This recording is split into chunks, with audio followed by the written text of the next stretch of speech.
We back.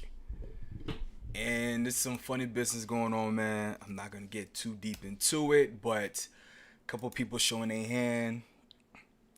That's all I'm gonna say. Anyway, we're here.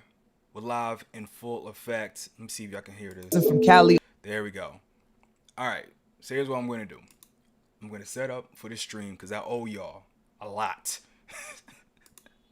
I owe y'all a lot, and I just want y'all to hear some music, make it set up, and get right into it, fam. Happy to have you here with me, by the way. Black screens, black fist, black faces. My timeline is fading to black. Black screens, black fist, black faces on black backgrounds. My timeline is a matter of life and death, and I can't see for all the black digits dialing back the number of days since the last Black life mattered. My daddy, my grandmama, my cousin from Cali, all of them have got a thing for black flags and hashtags. A new name for our black love. Baldwin. The fire of a queer black man followed me into a jail cell where I slept like Black Jesus for 45 days and 44 nights in a cage lit up by the literature of a people snuffed out again and again, but away with words of a legislator. And let me tell you, Satan has nothing on a man possessed by manifest destiny. Satan has nothing on a man obsessed with the pursuit of life, liberty, and property, but not with the pursuit of justice for those people living and hustling in my community. It's also one-sided like history. A new name for my love. Lord, a power drowned out by the confetti of invasive policies. Digging down into my kind's drawers. Sneaking into my kind's bedrooms under the mask of morality, trying to tell me how my lifestyle, my body are wrong, Lord. They wrong. I slept for 44 nights at the feet of a man dreaming in inequity. Audrey, I've slept for 35 years at the feet of inequity. My queer black femme body is a highlight reel of tenacity. My queer black femme mind, a catalog of actualities. My queer black femme, a lineage of perseverance. Black screen, black fist, black faces on black backgrounds.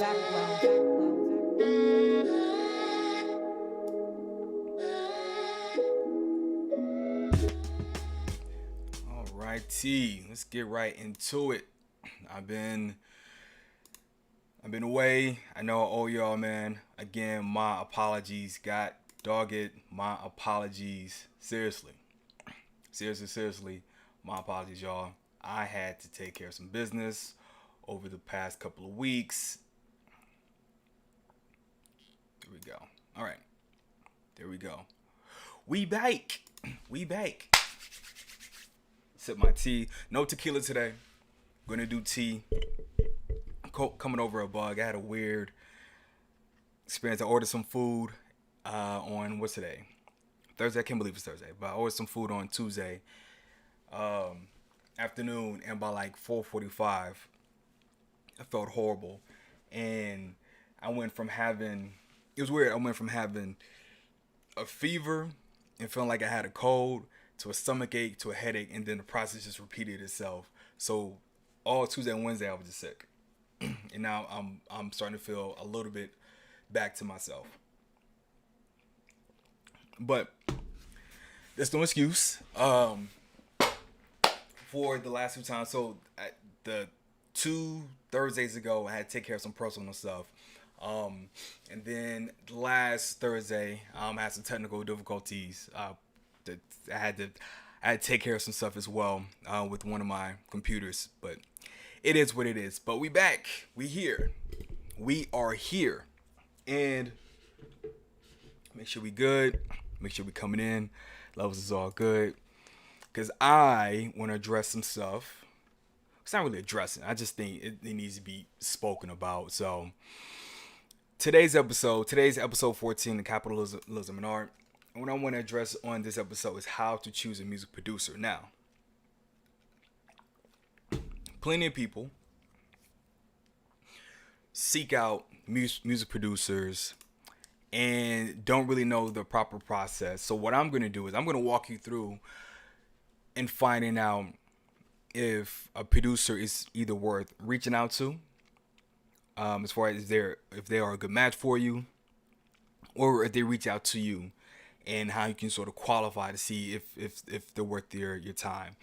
So I owe you guys again some good content. So I'm going to get into some deep stuff today, and hopefully, for you'll be able to take some of these action steps and work on your biggest project, which will come out in 2022, because we know we're going to see a whole bunch of tweets about that.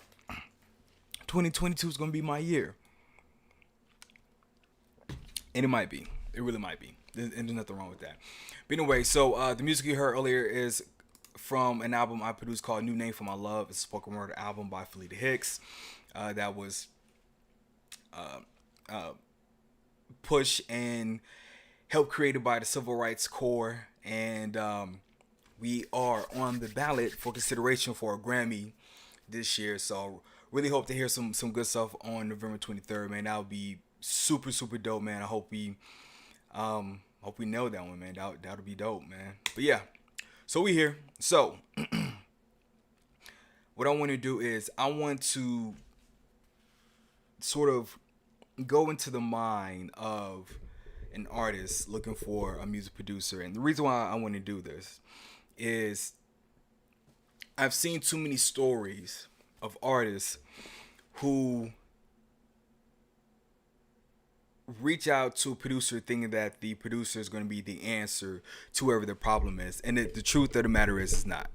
That let me turn my mic up because I'm going to push this away. I hope you guys can hear. Or rather, let me just do this. Hold on. Give me a second. There we go. All right. Hopefully you can hear me loud and clear. All right.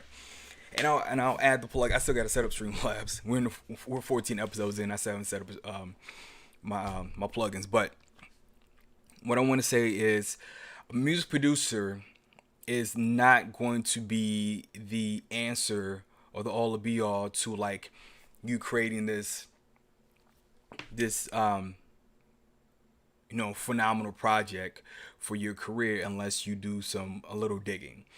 Now, I know at first it's easy to look at what a producer has done and say, hey, this is the guy I want to work with based on their brand, right? So let's choose, let's see if I can, let's do my man Major League Beats. Let's use him for example. So Major League Beats is a producer out of Houston. He's produced for, what's that girl's name? Should have cheated. What's the girl name from Oakland? God dog it. Who did he produce for? Is it on his website? Keisha Cole. There we go. My bad. So Major League Beats is one of the homies. He's produced for Keisha Cole, Miguel, Mar Hardwick. In fact, he produced Mar Hardwick's spoken word album, Jackie's, and a few others. Right. It's one of the homies, and so he's dope. He do a lot of dope R&B stuff. But let's say, for instance, I want to scout this guy to see if he can work on my album, right? So first thing I would do is, let's say we found him on Twitter, right? Again, old school Twitter, Instagram, whatever. But let's see. Okay, so here I see him in the studio. Okay, cool. Have no idea who any of these people are. I don't know who that is, but I see him in the studio. Okay, cool. At least we know he's in a big studio. Now, of course, the first thing I want to tell artists is stop assuming that these producers own these studios. We rent these studios out. It is way too expensive to have a big studio like this to yourself unless you're making some major moves. And I mean, like you're bringing in like some major clients. 9 times out of 10, most of us, even some of the producers that are Grammy Award winning producers, work out of their home studio. I know Zaytoven works out of his home studio mostly. He does go to Patchwork, but most of the time he works out of his home studio. The reason why is just upkeeping a studio or an office space that expensive, renting that much equipment, And let me break this down to you so it makes sense. And some of you guys are like, yeah, we get it, but I just want to just break this down to you so you keep in mind. So if you look at some of this stuff, let's say this, right? So let's take a look at this studio here. Let's see if we can wind this up. God dog it. That's no, not that, because I hate when it does that. Just give me. I just want to see the picture, fam. I just want to see the picture.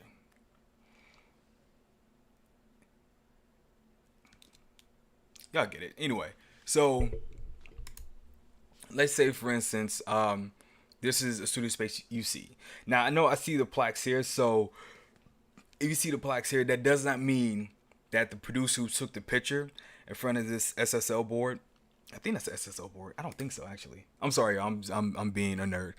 Is this an SSL board? Maybe it is. This is like it's the digital. Okay, let's assume it's an SSL board. But anyway, the studio can get plaques as well. I don't know if you guys know that, but the admin, the owner of the studio, and studio manager can get plaques if a studio is credited in an album, in the creation of an album, and it goes platinum. They qualify to get a plaque as well by RIAA, right? So just FYI, I'm just giving you games so that you guys can. I just not so much see through the fluff, but I don't want you to trick yourself into thinking something or someone is much bigger than what they are.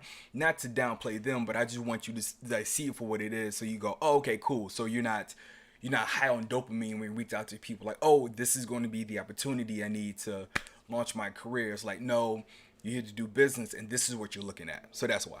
But anyway, let's say Major took a picture here, right? Okay, cool. See the plaques inside and third.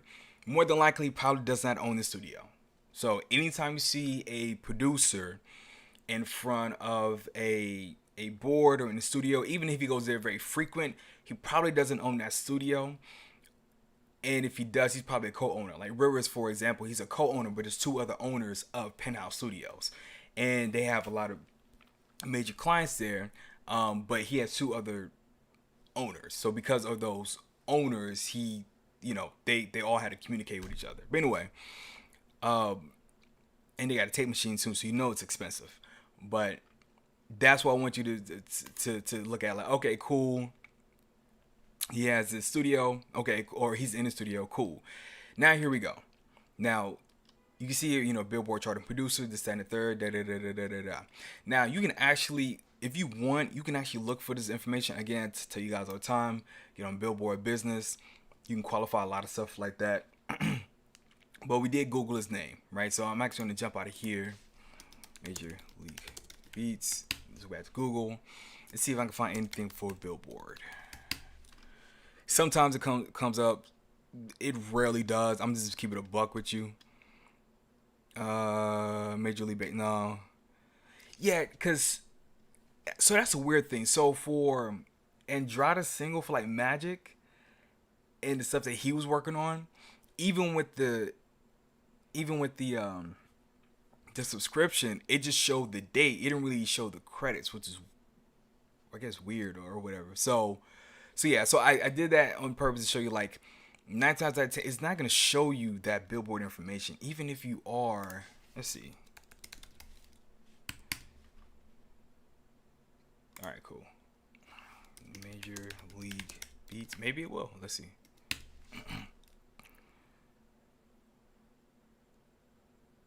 Yeah, I didn't think so. Yeah, I don't think so. View all articles, and it's not gonna show up anything. So anyway, that's fine. But what you can do is you can actually see if you can find this information somewhere else, right? So Keisha Cole, right? Now this one I know I can find. How do you spell Keisha? I'm sorry, y'all. You have to forgive me. Keisha Cole. Major League Beats. It's probably gonna be on allmusic.com. Allmusic. He has a video about it, so you can check out the video about how you met. What's up? Yeah, so homie. Like back in the gap. Oh, let's see. Where am I at? See, that's the thing. It's going to list government. I'm not trying to put his whole government. God dog it. Keisha Cole, maybe it's on here. Calling All Hearts. See personnel. Hold on, let's see. Producer. And is he credited as a writer though? Let's see. The R, also from Houston, A-Sign. Let's see. No. It's probably gonna put his full name. That's I don't know his full name. Yeah, see, I don't know his full name. And it could be this. I wouldn't know. God dog it. My bad, Major. Because it could have his full name. And this may not even be the right album either. It's all good. Don't worry about it. Alright. So he has this video. Let's see if it tells us what. Let's listen. Maybe it'll tell us like what. What's up, y'all? It's your boy Major League Beats. I'm back for another video. Excited to be back. Today I'm just sharing a cool story with y'all. How I met Keisha Cole. How simple it was and how fast it happened. When I was in Atlanta, I was really big on the Breakfast Club interviews. And like I was a junkie. And I'll tell y'all the backstory about that in another video. But I used to just sit on my MacBook and just watch every interview they had. Because that was like when Breakfast Club first started coming out. Matter of fact, I saw the videos on the Breakfast Club before they were even on YouTube. Like this was power105.com type Breakfast Club interviews. Y'all take a listen. Back in the gap. So by this time, I was in Houston and Keisha Cole had an interview on there. And so, of course, I'm gonna watch it. Like I've always been like a Keisha Cole fan. And watching the interview, going through it, and she just talked about like, they asked about her album, is it done? How far along, whatever, blah, blah. She's like, yeah, it's done. It's, turned in, whatever, blah, blah, blah. I'm like, dang, bro. Like, you know what I'm saying? It would have been cool to work with her. I definitely got some records, that could make it on her album. And so I just tweeted her, not thinking, not anything, just like, let me just tweet, like, hey, hate you turning in your album, I had some records that could go on there. Now, clearly, I probably don't expect her to say anything back or probably even read it. I mean, it's Keisha Cole. Like, hey, blah. God dog it.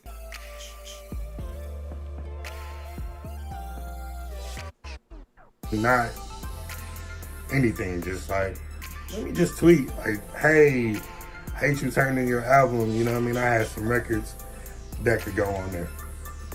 Now, clearly, I probably don't expect her to say anything back or probably even read it. I mean, it's Keisha Cole. Like, doop. She hits me like right back. Mind blown. Like I had my phone on me. And this is like the older iPhone, probably like iPhone 4 or whatever. So like my notifications wouldn't like come up. It would just show Twitter, Keisha Cole replied or something. So I'm like, what? I'm like, oh, I hope she didn't say nothing bad. Like I hope she didn't like play me or something. I don't know why I was thinking like that, but I opened the message and she responds like, it's not over till the fat lady sings. I'm like, oh, shoot. Like, you know what I'm saying? Like, oh, okay. Should I respond or what should I say back? So I'm like, I'm gonna just tell her like, DM me the email or whatever so I can send some records. So I tweet her back, cool, send me the email or whatever. DM me back the email. She sends it right back. I like froze up for a second. I'm like, oh shit. But I was already on the computer, so I'm like, man, I'm about to send these right now. I ain't about to wait. I'm gonna send them right now. So I picked like 3 beats I know she's done, before type records. I picked one that was like totally out the box different. And I picked probably 2 other ones that was just kind of like, maybe she'll rock with it, maybe she won't. But I sent them. So she didn't say nothing back. Like, and the email I had was like it was whatever her management company was, email or something, because it had management like in the email. And so I sent the email. So probably like a week go by, you know, I'm just normal life in the studio working. And she's like, hey, what city are you in? I'm like, oh shit, you know, like she responded like, okay, this is dope. So I'm like, you know, I'm in Houston. At this time I wasn't living in Atlanta anymore. And she hit me back, she's like, man, I'm out in Atlanta. I'm about to like probably record to something. Like my heart dropped. Like I probably could have like, you know, just, okay, well, screw it. I'm gonna book a flight out there, blah, blah, blah. But I was just like, okay, you know, like, damn, what do I say? I'm like, okay, well, I'm out in Houston. Like, you want me to come out there? You know, whatever. And so she's like, TJ was good, man. Okay, that's cool. Like, I'm find out you which, know, you know, what I'm working on, whatever. So another week go back. Like, she didn't respond. She didn't say nothing after that. Hold up, man. We're trying to find out what record my man produced. It's like right now on the computer in front of me. I'm shook. I'm like, no. I don't know the key. I don't know nothing. And he like, okay. All right, that's cool, bro. Appreciate it. And he hang up. And I'm just like, bro, I'm in the studio. Like, I know the key. Like, the key of the song and everything is right in front of me. Called and go through, like... Hold on. Let's get to it. Reds and blah, blah, blah. She's like, what you got on? And I'm like, I got on black and white, you know, pinstripe shirt or whatever. And I, you know, Keisha Cole want to see me. I'm about to meet her. Like, just kicking with her. Come on, man. You know, something like that probably caught her attention. Like, oh, I just said that on the Breakfast Club. You know, clearly he watched my, you know, my interview. That's key. Like, that's important when you're reaching out to them. And, bro, I mean, just a simple tweet, you know, to one of the top, you know, R&B singers in the game for years. And, you know, just got a relationship started, you know, and built. I still talk to her to this day via email. I have her number, which probably changed. I just hit her up via email, really. But, you know, I can still send her beats to this day and contact her about music and simple tweet. You know? All right, he finally texted me and said, point of no return, we did 4 records, but none made the album, though. Oh. Okay. But at least there's content showing that he did work with Keisha Cole. See point of no return, we did 4 records, none made the album, though. Okay. And he's unfortunate, but you have content there. All right, so confirm he's worked with Keisha Cole, and he worked with Amar Hardwick, because I think he is on Amar Hardwick's Instagram. Let me pull that up real quick.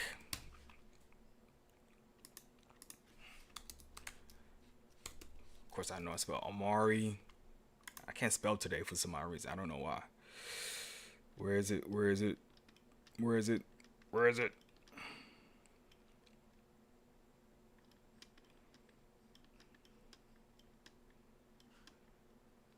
Or I just go to Major League's.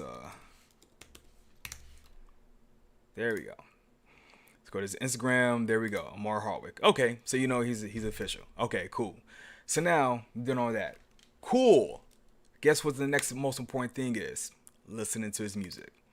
So he has a BeatStars page, like the rest of us, and you can just take a look, listen to some of his tracks.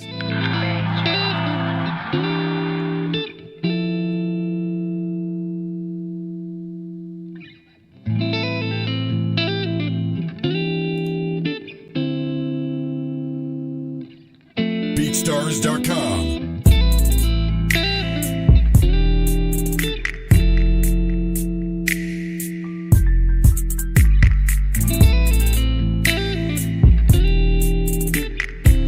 Listen to a few of these. You don't spend too much time on it. But you see, he does a lot of spoken word. Okay.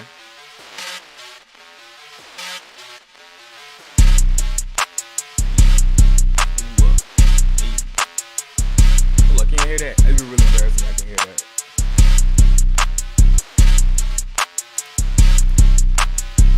There we go.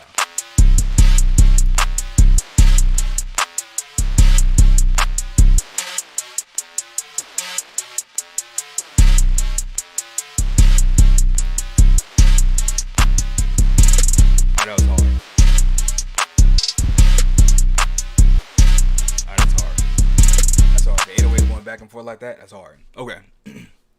But anyway, okay, cool. So we know he's official. We know he has a lot of beats that we like, right? Okay, cool. Now look at his socials. See what he's talking about. And just don't just go to regular tweets where he's just promoting. See how he's interacting with people. All right, he's up for Grammy consideration as well for Spoken Word Album of the Year, just like me and Philita Hicks are. Here we go. People say he's inspiration, this, that, and third. Okay, cool. So now that we've done that, next thing to do is actually reach out to him. And you can follow him, you can send him a DM or whatever, and take it from there. And that's going to be your basic way of qualifying a music producer, see if they're worth checking out.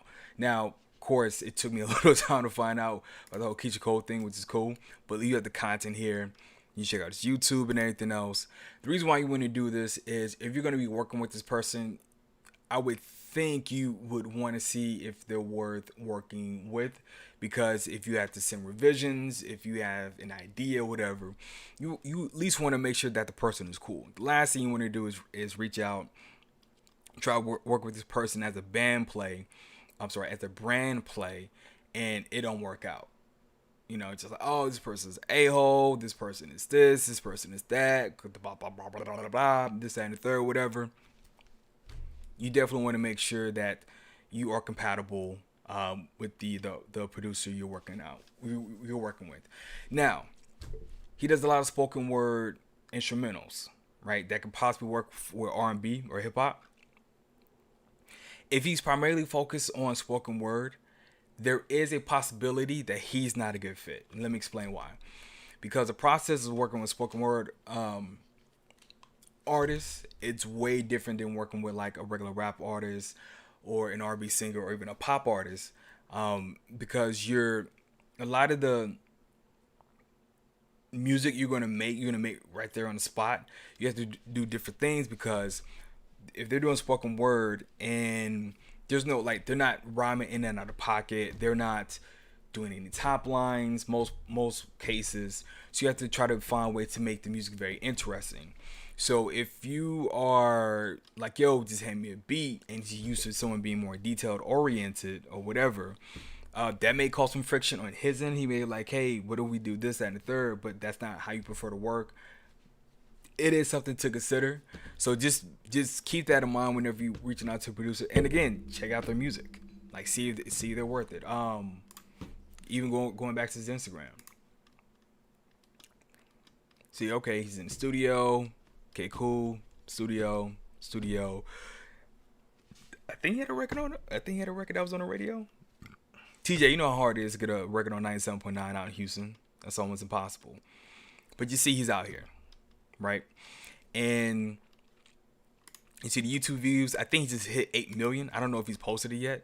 Did he? Yeah, he just hit 8.5 this morning. So, you know, he's building his brand. So, you know, he's building his brand. You know, he's outside. You know, he's he just said damn near a myth. I'm like, for real. Like, one of the hardest artists to ever come out of Houston will probably never get played on our radio station because of some BS that happened when I was in high school, which is crazy. But I'm not here for that. But you know that, you know, if you like his music, his brand is there, this, that, and the third. You know for a fact that this person is vested into their future of their music career, and if you are doing the same, then they are a good fit. Here's the flip side of that. If you are not, you do not want to reach out to this producer. Let me tell you why. Because if he's putting in this much time to grow his YouTube channel that much, he's used to working with artists of this caliber, like Mar Hardwick, like the Denisha. I'm really bad with names. I cannot spell today. I don't know why. Denisha. What is wrong with me? And so forth, where you can clearly see that he is working with a certain tier of artists, and you're not looking to invest, you're not looking to, because he tells a story here. Amar Hardwick has a video where he talks about how he flew Major out. He actually found Major on YouTube, believe it or not. He flew Major out to work on his spoken word album, and if again, you have to consume this content. He's also working with old girl from All American, and it was funny because he was talking about how his phone got blew up when her people thought her character died, but but as you can see, he's used to working with a certain tier of artists. So if you can't match that, then you may not want to work out to him. It's okay to see a producer and go, yeah, I'm not ready for that. It's okay. There's nothing wrong with that, because if you're sort of playing around or whatever, he's gonna run circles around you.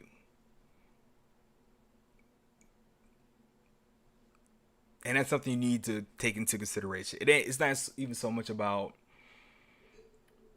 It's not even so much about, you know, a brand play or anything like that, or his talent level. But if he's used to like working like this and getting it done and getting deposit and this, that, and the third, you can't match that energy. It's gonna be friction, and that's the last thing you want in the studio. You feel me?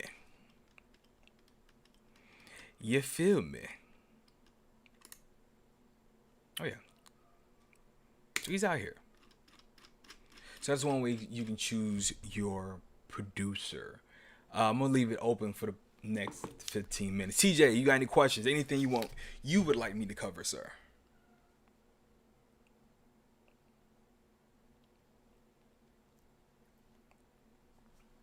I'm gonna play some music.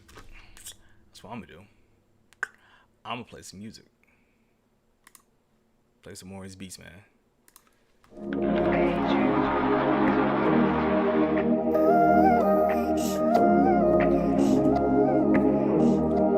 I'm chilling today, by the way.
That's why I didn't cover.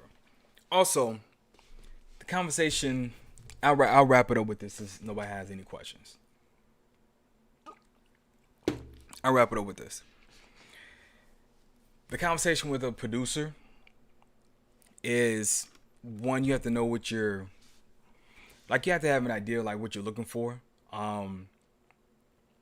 Because if not, not only would you waste your time, but more importantly, you'll waste the producer's time. And the reason why I say that is because you don't want to come in like you don't know what you want, and that's the last thing.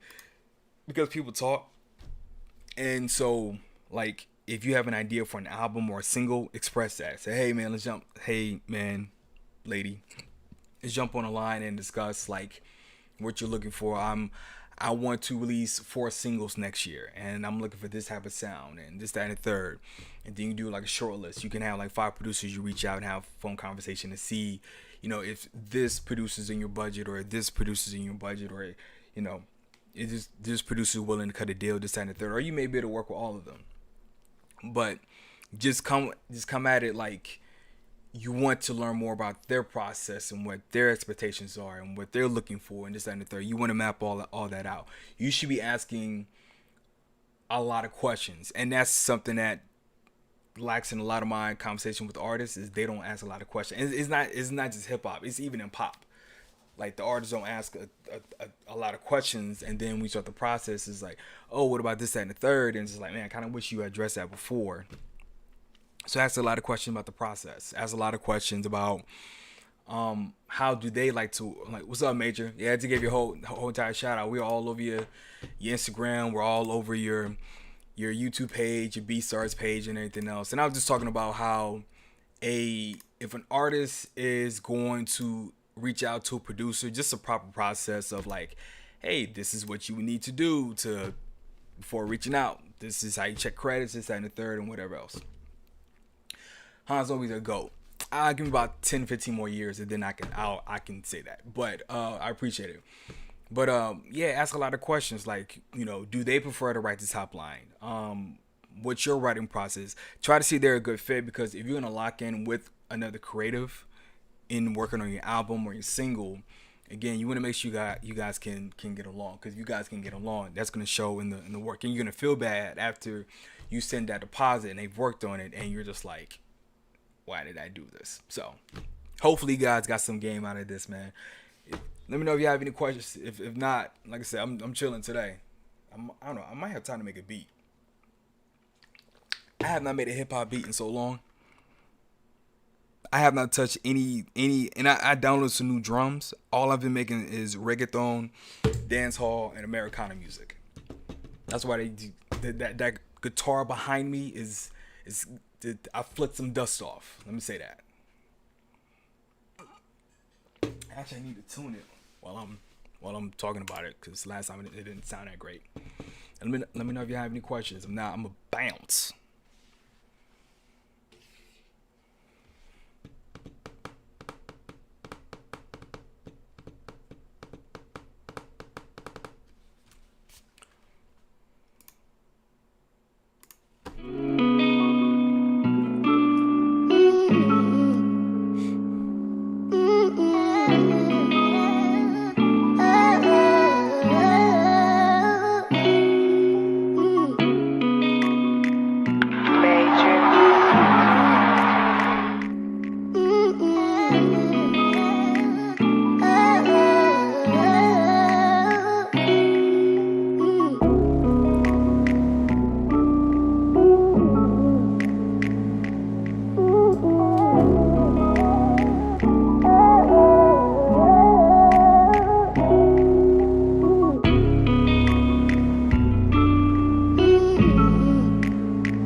Beautiful people, if y'all ain't got no questions, I'm gonna wrap this up, man.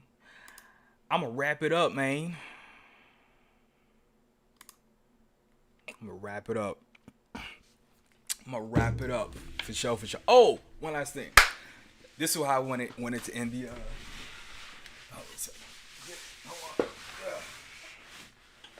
So I got myself a Christmas gift early, and that Christmas gift was this. So I finally got the plaque working on Trigger Don's album, so I can hang it up. I can be like everybody else. So I'm gonna hang it up. I'm not gonna post it on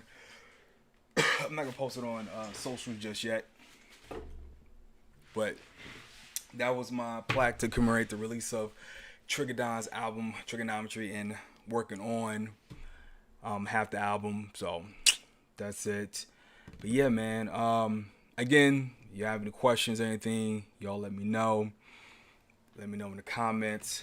I'm gonna take my tea, no tequila, this week, because I wasn't feeling that well. But make sure you hit like, subscribe, and I will holler at y'all later, man. We're gonna finish this out right here.